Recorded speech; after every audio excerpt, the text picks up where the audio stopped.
Saturday, December 23rd.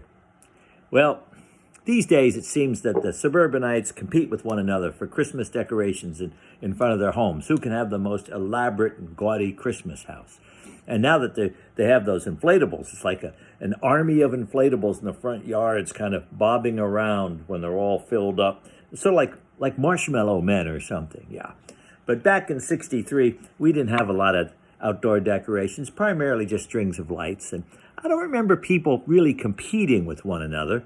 Over on 5th Street in Hilburn, there was the old building the fire hall was in. It was a big 3-story building, and they had Santa and his reindeer in plywood cutouts across the building year-round. I just stayed up there. And in December, they would plug it in, and it had some illumination, some little lights around the edges of it.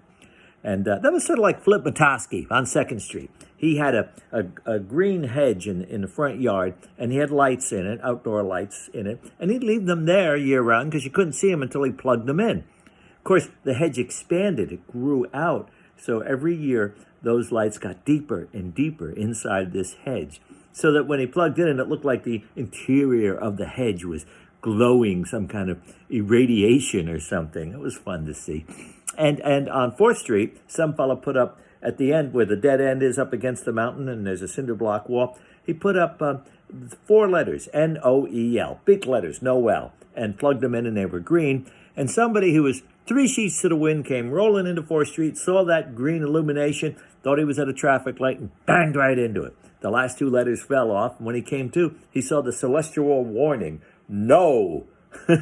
They say he was on the wagon for the rest of the holidays. Now, over in Suffern, they strung colored lights across Lafayette Avenue.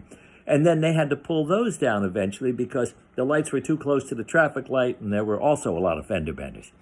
Our house, we didn't have much. We had a little sickly white pine in the front yard, and Walt would sometimes put a string of lights on it, but it would bend the tree over. They were actually heavy enough to pull the tree down because the tree was nothing. And, well, we had these little window candle things that you could plug in, and they would illuminate, and sometimes they worked, and sometimes they didn't, but that was kind of it.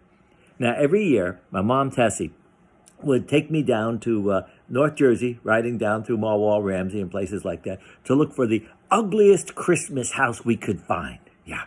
And it wasn't easy, because there were a lot of them pretty gaudy, pretty ugly houses with all the lights and stuff that they'd have down there. That was the beginning of the suburban sprawl mentality, you know. And Tessie, I remember her saying, "My God, look at all the ugly goodwill toward men." Well, we'll do another one tomorrow on Christmas Eve. See you then.